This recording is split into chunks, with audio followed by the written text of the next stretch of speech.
മനസ്സിലാക്കേണ്ടതാണ്. ഭൗതികപരമായ കാര്യങ്ങൾ ഇപ്പൊ നമുക്കൊക്കെ അറിയുന്നതാണ്. ഒരു 50 റുപ്യ കട ഉണ്ടെങ്കിൽ ഈ അവസ്ഥയിലുള്ള ആരോടെങ്കിലും ചോദിക്കേണ്ടി വരും. ഇവിടെ ഇരുന്ന് പഠിച്ചവനെ 50 റുപ്യ തരണം എന്ന് പറഞ്ഞപ്പോ കിട്ടൂല എന്നുള്ളത് എല്ലാവർക്കും അറിയാം.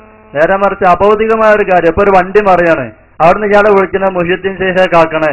ഇതിലിപ്പോ മുഹ്യിദ്ദീൻ ശേഖിന് ഈ കാക്കുന്ന വിഷയത്തിൽ എന്ത് റോളാണുള്ളതെന്നാണ് നമുക്ക് തിരിയാത്തത്. നിങ്ങൾ അഭൗതികമായ കാര്യങ്ങളിൽ മഹാന്മാരോട് ചോദിക്കാൻ പറ്റൂല എന്ന് ഞങ്ങൾ പറയുന്നത്, അഭൗതികമായ കാര്യങ്ങൾ ചോദിക്കാൻ പറ്റൂല. നിങ്ങൾ പറ്റുമെന്ന് പറയുന്നുണ്ടെങ്കിൽ ഈ മുഹ്യിദ്ദീൻ ശേഖിന് കാക്കുന്ന വിഷയത്തിൽ എന്ത് റോളാണുള്ളത് നമുക്ക് തിരിയേണ്ട ഒരു ആവശ്യമുണ്ടല്ലോ.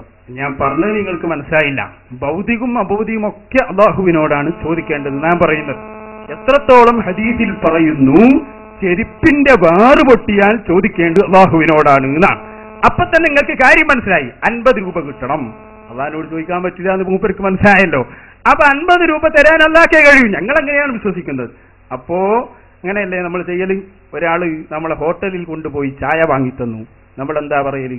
അൽഹംദുലില്ലാ എന്നാ പറയല്, അല്ലേ? അള്ളാഹുവിനാണ് സർവസ്തുതിയും. ഒരു അബൂബക്കർ കാക്ക ചായ വാങ്ങിത്തന്നാൽ അൽഹംദുലി അബൂബക്കർ എന്നാരും പറയാറില്ല. ചായ വാങ്ങിത്തന്നത് അദ്ദേഹമാണ്, പക്ഷെ ഹംദ് പറയുന്നത് അള്ളാഹ്ക്കാണ്. ഇതുപോലെ 50 രൂപ ഇയാളോട് ചോദിച്ചിട്ടുണ്ട്, പക്ഷെ തന്നത് അയാളാണ്. എന്നാലും അയാൾക്ക് സ്വന്തം തരാൻ കഴിയില്ല, അള്ളാഹു തന്ന കഴിവ് കൊണ്ടാണ്.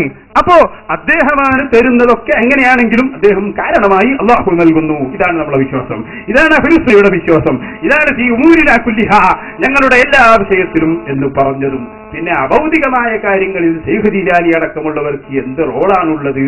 അത് വിശുദ്ധ ഖുർആനും തിരുസുന്നത്തും വ്യക്തമായി പറഞ്ഞതാണല്ലോ. എന്റെ അടിമ എന്നിലേക്ക് അടുത്തു വന്നാൽ ഞാൻ അവന് ഇഷ്ടമുള്ളതൊക്കെ കൊടുക്കും, എല്ലാം അവന് സാധിപ്പിച്ചു കൊടുക്കുമെന്ന് ഹബീബായ മുഹമ്മദ് റസൂലുള്ളാഹി സല്ലല്ലാഹു അലൈഹി വസല്ലം പറഞ്ഞിട്ടുണ്ട്. അതുകൊണ്ട് തന്നെ അമ്പിയാക്കൾ ഔലിയാക്കൾക്ക് അല്ലാഹു തആല അങ്ങനെ ഒരു കഴിവ് നൽകുമ്പോൾ അവർ കാരണമായി അല്ലാഹു നൽകും എന്ന വിശ്വാസത്തോടെയാണ് നമ്മൾ ചെയ്യുന്നത്.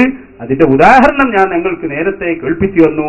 ബഹുമാനപ്പെട്ട റബീഅത്ത് റളിയല്ലാഹു അൻഹു നബി സല്ലല്ലാഹു അലൈഹി വസല്ലമയോട് ചോദിച്ച സംഭവം അത് നിങ്ങൾക്ക് മനസ്സിലായിട്ടില്ലെങ്കിൽ ചോദിക്കാവുന്നതാണ്. ശൈഖ് ജീലാനിക്ക് എന്താണ് റോള് എന്ന് തിരിഞ്ഞിട്ടില്ലെങ്കിൽ ഇനിയും ചോദിക്കാവുന്നതാണ്. ഇൻഷാ അല്ലാഹ് പറയും.